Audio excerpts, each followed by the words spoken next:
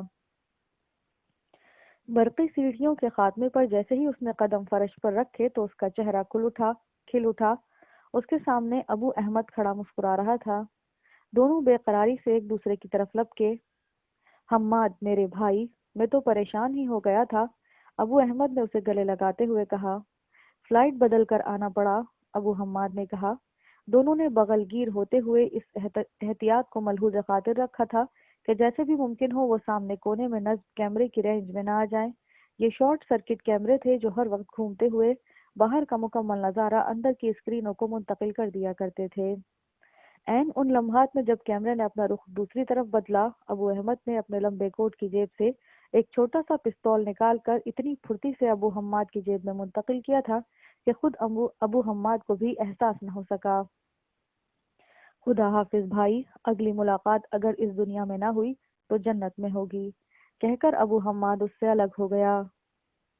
United یا British lounge کی طرف بڑھتے ہوئے دونوں سے ایک باوردی شخص نے دریافت کیا۔ برٹش، ابو احمد نے کہا۔ اس طرف جناب، اس شخص نے سائفر مشین کی طرف اشارہ کرتے ہوئے کہا۔ ابو احمد نے بڑے اطمینان سے اپنا بیگ سائفر مشین پر رکھا اور سیکیورٹی کلیئر ہونے پر اٹھا لیا۔ اس درمیان اس نے کنکھیوں سے ابو حماد کو یونائیٹڈ ایئر لائن کے کاؤنٹر سے ملحقہ اس راستے کی طرف گھومتے ہوئے دیکھ لیا تھا۔ ابو حماد بڑے اطمینان سے چلتا ہوا اس باتھ روم کے سامنے پہنچ گیا تھا جس سے ملحقہ لاؤنج میں گیٹ نمبر 22 کی قطار لگی تھی۔ گیٹ نمبر 22 پر برٹش ایئر ویز کی لندن جانے والی فلائٹ کے مسافر سوار ہو رہے تھے۔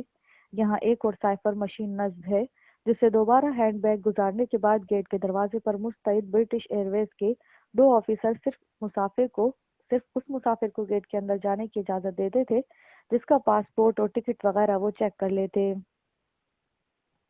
عموماً برٹش ایئر ویز کے جہاز پر اپنے پیاروں کو رخصت کرنے والے اسی چور راستے سے گھوم کر جہاز کے دروازے تک آیا کرتے تھے۔ سیکیورٹی حکام کو اس بات کا علم تھا، لیکن وہ مطمئن رہتے تھے کہ جہاز میں سوار ہونے سے پہلے چونکہ مسافروں کو ایک مرتبہ پھر تلاشی کے عمل سے گزرنا پڑتا تھا، یوں بھی ٹکٹ اور ویزے کے بغیر کسی کو گیٹ کے نزدیک پھٹکنے کی اجازت نہیں تھی، اس لیے کسی غیر متعلقہ شخص کے لیے جہاز تک پہنچنا ممکن نہیں تھا۔ یہاں مسافروں کو چھوڑنے کے لیے آنے والوں کا اجتماع خطرے کا باعث نہیں تھا۔ ابو احمد فلائٹ سے 2.5 گھنٹہ پہلے یہاں پہنچا تھا۔ اسے 1 گھنٹہ گزر گیا تھا اپنے مہمان کا بے چینی سے انتظار کرتے، لیکن ابھی تک دور دور تک اسے اپنے مہمان کی آمد کا نام و نشان نہیں مل رہا تھا۔ سائفر مشین سے گزرنے کے بعد اس نے سامنے برٹش ایئر ویز کے کاؤنٹر کی طرف رخ کرنے کے بجائے لاؤنج میں بچھی ہوئی کرسی پر بیٹھنے کو ترجیح دی تھی۔ اس نے وقت گزاری کے لیے ایک بیگ سے کچھ کاغذات نکال کر انہیں پڑھنا اور ان پر نشانات لگانے شروع کر دیے تھے۔ یوں لگتا تھا جیسے وہ کوئی مصروف کاروباری شخص ہے جو اس وقت بھی کوئی کاروباری الجھن سلجھا رہا ہے۔ سامنے کاؤنٹر پر اب مسافروں کی قطار میں اضافہ ہونے لگا تھا۔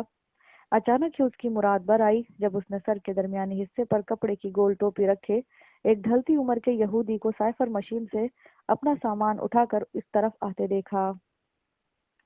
ابو احمد اس شخص کو 1000 پردوں میں پہچان سکتا تھا، گو کہ وہ آج 6 سال بعد اس کا چہرہ دیکھ رہا تھا، لیکن یہ چہرہ ایسا نہیں تھا جو اسے مرتے دم تک کبھی بھول پاتا۔ یہ شمون تھا، تل ابیب کے انٹیروگیشن سینٹر کا سابقہ انچارج، موساد کا اعلیٰ آفیسر، سینکڑوں بے گناہ فلسطینیوں کا قاتل۔ شمون نے اپنے ہاتھوں درجنوں فلسطینی بچوں، بوڑھوں، عورتوں اور نوجوانوں کی جان لی تھی، لیکن آج تک اس نے کسی کو پستول کی گولی سے نہیں مارا تھا۔ وہ اپنی اس شہرت پر فخر کیا کرتا تھا کہ اس نے درجنوں فلسطینیوں کو اذیتیں دے دے کر سسک سسک کر مرنے پر مجبور کیا۔ موساد کے اس اذیت خانے میں جس کا وہ انچارج تھا، ایک بڑا مرتبان اس کی میز پر سجا رہتا تھا جس میں اس کی درندگی کے بھیٹ چڑھنے والے بے گناہ فلسطینیوں کے جسم سے اتارے گئے کان محفوظ رہتے تھے۔ جب ان سے بدبو اٹھنے لگتی تو انہیں پھینک کر نئے گرفتاروں کے کان اس میں بھرنے شروع ہو جاتے۔ وہ اپنے ہر شکار کا تعارف اس حوالے سے کیا کرتا تھا۔ ابو احمد کو یاد تھا جب اسے اسرائیلی خفیہ پولیس نے انتفاضہ کے آغاز پر ایک روز اچانک ان کے ایک ٹھکانے پر چھاپا مار کر گرفتار کیا تھا۔ یہ کوئی ایسا خفیہ ٹھکانہ بھی نہیں تھا، ایک چھوٹا سا ہوٹل تھا جس کا مالک ان کا ایک فلسطینی ساتھی ہی تھا۔ لیکن اس بات کا علم تو انہیں بعد میں ہوا کہ ان کا وہ ساتھی دراصل اسرائیلی خفیہ پولیس کا ٹاؤٹ تھا، اور ایک روز جب بیروت سے سرحد عبور کر کے آنے والے ایک فلسطینی مجاہد کو، جو انتفاضہ تحریک کی کمان سنبھالنے کے لیے مرکزی کمان کی طرف سے اسرائیل میں داخل ہوا تھا، وہ اس ہوٹل میں اپنی میٹنگ میں لائے تو اچانک ہی اسرائیلی فوج نے ہوٹل کو گھیرے میں لے لیا۔ شاید اسرائیلی کمانڈوز بہت پہلے سے منصوبہ بندی کرنے کے بعد یہاں چھپ گئے تھے، اور ان کے اندر داخل ہوتے ہی وہ حرکت میں آ گئے۔ مقابلہ کرنے کو ان کے پاس تھا ہی کیا، صرف ایک پستول، وہ بھی بیروت سے آنے والے مجاہد ساتھی کے پاس۔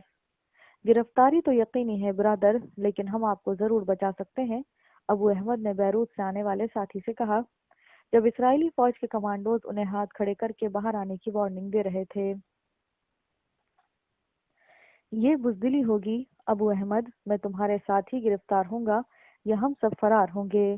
نہیں برادر، خدا کے لیے وقت کی حکمت کو سمجھو، اگر ہم سب پکڑے گئے تو تحریک ختم ہو جائے گی، ہماری جانوں سے زیادہ اہمیت اس وقت تحریک کو زندہ رکھنے کی ہے۔ یوں بھی ابھی تک اگلی پلاننگ کا علم تمہارے علاوہ اور کسی کو نہیں، ادھر آؤ اس طرف۔ اس نے قریباً ہاتھ کھینچتے ہوئے اسے ہوٹل کے پچھلے دروازے کی طرف کھینچا۔ اس دروازے کا راستہ مقبوضہ بیت المقدس کی اس گنجان آباد گلی میں کھلتا تھا، جس کے ہر مکان پر کسی بھی فلسطینی مجاہد کے لیے محفوظ پناہ گاہ موجود تھی۔ ابو احمد کا دل گواہی دے رہا تھا کہ اگر ان کا کمانڈر کسی بھی طرح اس راستے سے نکل گیا تو انشاءاللہ غاصبوں کی دسترس سے محفوظ ہو جائے گا۔ ایک منٹ ٹھہرو، میں نے بھی ہوٹل کا حساب بے باک کرنا ہے۔ کمانڈر نے اچانک ہی پستول نکال کر چھوٹے سے ہال کمرے میں لگے کاؤنٹر کے پیچھے کھڑے اس منہنی سے عرب کو للکار کر رک جانے کا حکم دیا، جو کاؤنٹر کی آڑ لے کر شاید کسی عقبی دروازے سے بھاگ جانے کی کوشش کر رہا تھا۔ اپنے دین، اپنے وطن اور لوگوں سے بغاوت اور دشمن کا ایجنٹ بن جانے کے جرم میں تمہیں سزائے موت کا حکم دیتا ہوں، جس پر ابھی اور اسی وقت عمل ہوگا۔ کمانڈر کے منہ سے نکلے الفاظ نے اس کے چہرے کا رنگ زرد کر دیا تھا۔ ابو احمد، تم اس نے مدد کے لیے ابو احمد کو پکارا۔ چپ کرو غدار، کاش ہمیں کچھ مہلت مل جاتی اور ہم تمہارے جسم کی ایک ایک بوٹی نوچ کر اسے صحرائی گدھوں کی خوراک بنا سکتے، کاش تمہیں اذیت ناک موت دی جا سکتی۔ ابو احمد نے دانت پیستے ہوئے کہا، دیکھو تم لوگ بچ نہیں سکو گے، اگر تم نے مجھے مار دیا تو وہ تم سب کو۔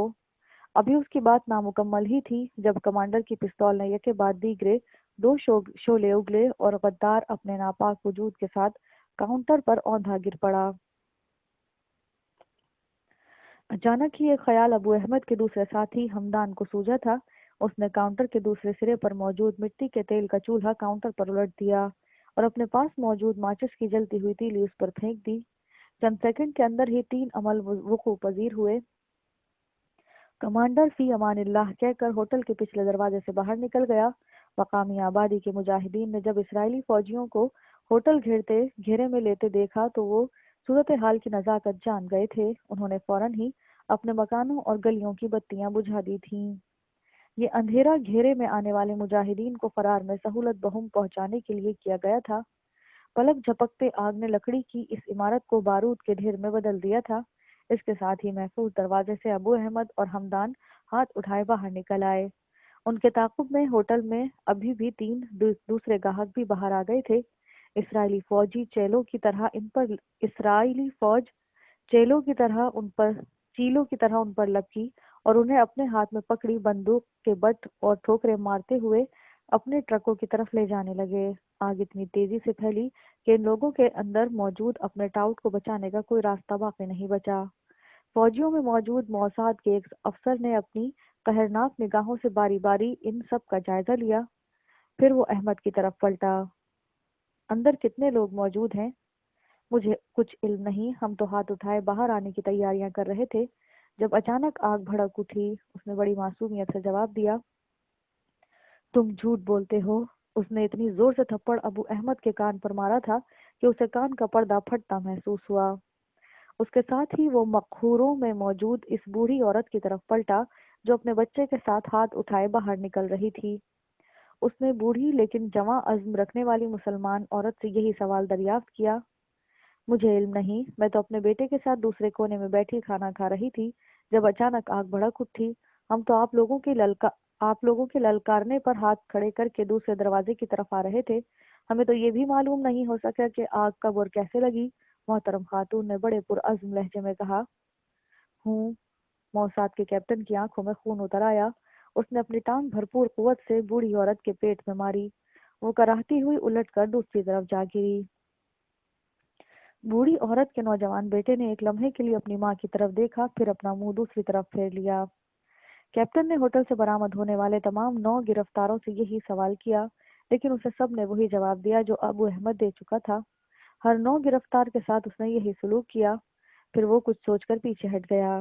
اس نے اپنے ساتھی ایک نوجوان لیفٹیننٹ کو اپنے قریب بلا کر کچھ ہدایات دی۔ اس کے ساتھ ہی ان لوگوں نے اسرائیلی فوجیوں کے ایک ٹرک اور جیپ کو تیز رفتاری سے مقامی آبادی کی طرف بڑھتے دیکھا۔ ابو احمد سمجھ گیا کہ یہ لوگ کمانڈر کی گرفتاری کے لیے آئے ہیں، لیکن وہ مطمئن تھا، اس کا دل گواہی دے رہا تھا کہ اب تک ان کا کمانڈر محفوظ ہاتھوں میں پہنچ گیا ہوگا۔ اور یہی ہوا۔ اس بات کا علم انہیں تل ابیب کے جانے کے بعد ہوا کہ اسرائیلی فوجیوں کو وہاں سے کچھ ہاتھ نہیں لگا تھا۔ ان سب کو وحشیوں کی طرح مارتے پیٹتے اسرائیلی اپنے ٹرکوں تک لائے اور نیم بے ہوش 9 گرفتاروں کو ایک ٹرک میں پھینک کر اپنے ایک اڈے کی طرف لے گئے۔ یہاں 3 روز تک جب اذیت ناک تفتیشی مراحل سے انہیں گزرنا پڑا، وہ ابو احمد کی زندگی کا بڑا بھیانک اور کبھی نہ بھولنے والا حادثہ تھا۔ 3 دن تک جب ان دونوں کو مار مار کر ادھموا کر دیا گیا تھا، تو چوتھے روز ابو احمد اور ہمدان کو ان کے درد سے ٹوٹتے اور زخموں سے چور بدن کے ساتھ ایک فوجی جہاز میں راتوں رات تل ابیب پہنچا دیا گیا۔ تل ابیب کے جس ٹارچر کیمپ میں انہیں پہنچایا گیا تھا، اس کی داستانیں دونوں بچپن ہی سے سنتے آ رہے تھے۔ یہاں سے اول تو کوئی خوش نصیب ہی زندہ بچ کر آیا کرتا تھا، اگر کوئی آ بھی جاتا تو مکمل جسم کے ساتھ شاید ہی کبھی واپس لوٹتا ہو۔ مقبوضہ بیت المقدس میں جس فلسطینی کا کان کٹا ہوا نظر آتا تو لوگ جان جاتے کہ یہ بدنصیب تل ابیب کے ٹارچر سیل سے ہو کر واپس لوٹا ہے۔ بیشتر لوٹنے والے چلنے پھرنے سے محتاج تھے۔ یہاں وہ بدقسمت عورتیں بھی موجود تھیں جن کے جسموں کو اذیت ناک مراحل سے گزرنے کے بعد سگریٹوں سے داغدار کیا گیا تھا، لیکن جو بے گناہ ثابت ہوتی تھیں۔ ان کا اگر کوئی گناہ تھا تو صرف اتنا کہ وہ فلسطینی ہیں اور ان کا تعلق ایک ایسی بدبخت قوم سے ہے جو 50 سال ظلم و ستم کی چکی میں پسنے کے بعد بھی اپنا حق مانگ رہی تھی، جبکہ اصولاً انہیں اب تک اپنے حق آزادی سے دستبردار ہو کر بغیر تو جیسی زندگی جینا چاہیے تھا، بالکل ایسی زندگی جس کا تصور سپر پاور کے ہاں پایا جاتا تھا۔ شمون سے ابو احمد کا پہلا تعارف اسی مصباح خانے میں ہوا تھا۔ وہ لوگ رات گئے تل ابیب کے اس انٹیروگیشن سینٹر تک پہنچے تھے۔ ہوائی اڈے سے ہی ان کی آنکھوں پر پٹیاں باندھ کر دونوں ہاتھ ہتھکڑیوں سے بازوؤں کے پیچھے باندھ کر انہیں اسرائیلیوں نے قمیص کے کالروں سے پکڑ کر ٹرک میں پھینکا تھا اور اسی طرح سفر کرتے وہ انٹیروگیشن سینٹر تک لائے گئے تھے۔ ان کی آنکھوں پر پٹی اتنی کس کر باندھی گئی تھی کہ وہ دونوں خود کو اندھا ہوتا ہوا محسوس کر رہے تھے۔ ہوائی اڈے سے انٹروگیشن سینٹر تک انہیں اپنے جسموں پر لگنے والی ضربات کی گنتی بھول گئی تھی۔ سچی بات تو یہ تھی کہ مسلسل مار کھاتے کھاتے اب ان کے جسم ہی بے حس ہو گئے تھے۔ اب ان کی آنکھوں سے پٹی کھول کر اور ہاتھوں سے ہتھکڑیاں اتار کر انہیں 2 الگ الگ کوٹریوں میں پھینکا گیا تو وہ دونوں کافی دیر تک کچھ دیکھ ہی نہ پائے۔ 6 سال پہلے یہ واقعہ پیش آیا تھا۔ اس کے بعد ابو احمد نے ہمدان کو نہیں دیکھا، اسے صرف اتنا علم تھا کہ شمون نے اس کے ساتھی کے جسم سے مختلف مراحل میں گوشت اتار اتار کر اسے ایڑیاں رگڑ رگڑ کر مر جانے پر مجبور کر دیا تھا۔ اس کا چہرہ اس بری طرح مسخ ہو چکا تھا کہ اس کی شکل پہچاننا بھی ممکن نہیں رہا تھا۔ ایک روز رات کی تاریکی میں اس کی مسخ شدہ لاش اسرائیلی درندے مقبوضہ بیت المقدس میں اس کے گھر کے سامنے پھینک کر چلے گئے تھے۔ اس بدقسمت بستی کے مکینوں کے لیے یہ کوئی انہونی بات نہیں تھی، یہ تو یہاں کا معمول تھا۔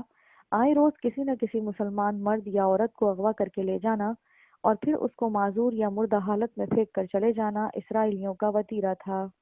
کئی مرتبہ جان پر کھیل کر فلسطینیوں نے یہ واقعات شواہد کے ساتھ بین الاقوامی پریس تک پہنچائے، لیکن وہ یا تو شائع نہ ہو سکے۔ اگر کسی نے اپنی جان پر کھیل کر انہیں شائع کر ہی دیا تو مہذب اقوام کے کانوں پر جوں تک نہ رینگی۔ خدا جانے اسرائیل کے حوالے سے فلسطینیوں پر بہیمت کے کسی خبر کو مغربی پریس کیوں برداشت نہیں کر پاتا؟ مہذب اقوام کی زبانوں پر تالے کیوں لگ جاتے ہیں؟ انسانی حقوق کے علمبردار تنظیموں کے بیان بازی اور چیخ و پکار کا کوئی نوٹس کیوں نہیں لیا جاتا تھا؟ جب اسے شمون کے سامنے پیش کیا گیا تو ابو احمد کی حالت ایسی تھی کہ اس کے پاؤں ڈھنگ سے زمین پر نہیں لگتے تھے۔ بڑی مشکل سے وہ اپنے قدموں پر کھڑا ہوا تھا۔ حسب معمول اس نے اپنے سامنے شیشے کے ایک بڑے جار میں مظلوموں کے جسموں سے نوچے گئے کان سجا رکھے تھے۔ اگر تم فلسطینی ہو تو تم میرا نام ضرور جانتے ہوگے۔ بیت المقدس اور حیفا کی مائیں اپنے بچوں کو دودھ پلانے کے بعد سب سے پہلے میرے ظلم و ستم کی داستانیں سناتی ہیں۔ اس نے قہقہا لگاتے ہوئے سگار سلگایا۔ سگار کا دھواں اس کے منہ پر پھینکتے ہوئے وہ ابو احمد سے مخاطب ہوا۔ میں تم سے کسی صورت یہ وعدہ نہیں کروں گا کہ تمہیں کچھ نہیں کہا جائے گا۔ ہاں یہ ضرور ہے کہ اگر تم میرے 2 سوالوں کا صحیح جواب دے دو تو تمہیں کچھ رعایت ضرور مل جائے گی۔ ابو احمد کو اس کی مکروہ چہرے ڈھنگ سے دکھائی اور سنائی نہیں دے رہا تھا۔ وہ لوگ جو انہیں یہاں تک لائے تھے وحشیوں کی طرح بیت المقدس سے تل ابیب تک انہیں مارتے پیٹتے آئے تھے۔ اس دوران انہیں کسی ایک وقت بھی ڈھنگ کا کھانا نصیب نہیں ہوا تھا۔ انہیں اتنا ہی کھانا دیا جتنا ان کے زندہ رہنے کے لیے کافی ہو۔ میرا پہلا سوال ہے کہ بیروت سے تمہارا جو ساتھی آیا تھا وہ کہاں ہے؟ اور میرا دوسرا سوال یہ ہے کہ ہوٹل کو آگ کس نے لگائی؟ میں جانتا ہوں تم میری آواز سن رہے ہو اور اس وقت تک سوچنے سمجھنے سے عاری نہیں ہوئے۔ میں تم پر یہ واضح کر دوں کہ میرے سوالات کے جوابات تمہیں دینے ہوں گے۔ تمہاری زبان نہیں دے گی تو تمہاری ہڈیاں دیں گی۔ میں ایک ایک کر کے تمہارے جسم کی ساری ہڈیاں توڑ دوں گا۔ تمہیں یاد رکھنا چاہیے کہ میں تم سے سوچنے سمجھنے کی صلاحیت بھی چھین لوں گا۔ کیا تم ایک مخبوط الحواس اپاہج کی زندگی گزارنا پسند کرو گے؟ شمون نے اس کے منہ کے قریب ایک مرتبہ پھر اپنے حلق میں موجود سگار کا دھواں چھوڑتے ہوئے کہا، مجھے ان باتوں کا کچھ علم نہیں۔ میں تو حسب معمول ہوٹل میں قہوہ پینے گیا تھا کہ فوج نے ہوٹل کو گھیرے میں لے لیا۔ ہم لوگ باہر آنے لگے تو ہوٹل کو آگ لگ گئی۔ ابو احمد کے قدم ضرور ڈگمگا رہے تھے لیکن عزم نہیں۔ ہوں، شمون کی ہوں خاصی لمبی تھی۔ تو یہ بات ہے۔ تو اس نے کمرے میں موجود 2 سپاہیوں کو اشارہ کیا اور انہوں نے بجلی کی سی پھرتی سے ابو احمد کے دونوں ہاتھ لوہے کے مضبوط کنڈوں سے جکڑ کر اسے ایک کرسی پر بٹھا دیا۔ اس کرسی نے آج تک نہ جانے کتنے بے گناہوں کا خون چوسا تھا۔ اس کے دونوں ہاتھ اور دونوں پاؤں اس طرح جکڑے ہوئے تھے کہ اس کا جسم حرکت کرنے کے قابل بھی نہیں تھا۔ کیوں نہ میں پہلے تمہارے جسم کا امتحان لوں؟ اتنا کہتے ہوئے وہ گھوم کر ابو احمد کی پشت پر پہنچا اور جلتا ہوا سگار اس کے دونوں کندھوں کے درمیان لگا دیا۔ ابو احمد کی قمیض کیا مدافعت کرتی، آگ اس کے گوشت کو جلانے لگی تھی۔ وہ شدت قلب سے چلاتے ہوئے شمون کو گالیاں دے رہا تھا لیکن جواب میں شمون کے قہقہے کمرے کے در و دیوار کو ہلا رہے تھے۔ ان قہقہوں میں اس کے دونوں جلاد سپاہی بھی اس کا ساتھ دے رہے تھے اور یوں لگتا تھا جیسے یہ ان لوگوں کا دل پسند مشغلہ رہا ہو۔ جیسے جیسے ابو احمد کی چیخیں بلند ہو رہی تھیں ان کے ساتھ ان کے قہقہے بھی بلند ہو رہے تھے۔ وہ بچوں کی طرح ناچتے ہوئے اس کی چیخوں پر بے پناہ مسرت کا اظہار کر رہے تھے۔ شمون چند سیکنڈ کے لیے اس کے جسم پر سگار سے آتشی ضرب لگاتا، پھر سگار کا کش لے کر دھواں اس کی طرف اچھال دیتا۔ یہ شیطانی عمل کب تک جاری رہا، اس کا احساس ابو احمد کو نہ ہو سکا۔ اسے تو یہ علم بھی نہ ہو سکا کہ کب بے ہوش ہوا اور وہ درندے اسے اٹھا کر کوٹری میں پھینک گئے۔ ابو احمد کو ہوش دوپہر کے بعد اس وقت آیا جب کسی نے اسے کوٹری کا دروازہ کھول کر اس کے منہ پر پانی پھینکا۔ آنے والے کی شکل بھی وہ ڈھنگ سے نہیں دیکھ پایا تھا۔ اس نے مٹی کے پیالے میں شوربہ نما کوئی چیز اس کے آگے اس طرح رکھی جیسے کتوں کے سامنے راتب پھینکا جاتا ہے اور عبرانی زبان میں بڑبڑاتا آگے بڑھ گیا۔ ابو احمد کو پانی کی طلب بڑی شدت سے محسوس ہو رہی تھی۔ کوٹری کے کونے میں موجود مٹی کی سراہی سے اس نے جیسے جیسے کچھ پانی اپنے حلق میں اونڈیلا اسے اپنی پشت پر انگارے دہکتے ہوئے محسوس ہو رہے تھے۔ شمون نے جسم ایسی جگہ سے جلایا تھا کہ وہ اپنا زخم بھی دیکھ نہ پائے اور اس کی کسک سے تڑپتا بھی رہے۔ ظلم ڈھانے کا یہ سائنٹیفک انداز ایک یہودی کے سوا اور کون جان سکتا تھا؟ اسے انتہائی صبر کا مظاہرہ کرنا تھا۔ یہی اسے سکھایا اور سمجھایا گیا تھا۔ اسے بتایا گیا تھا کہ ظلم کی یہ رات بہت طویل ہے اور اس کا سویرا ابھی بہت دور۔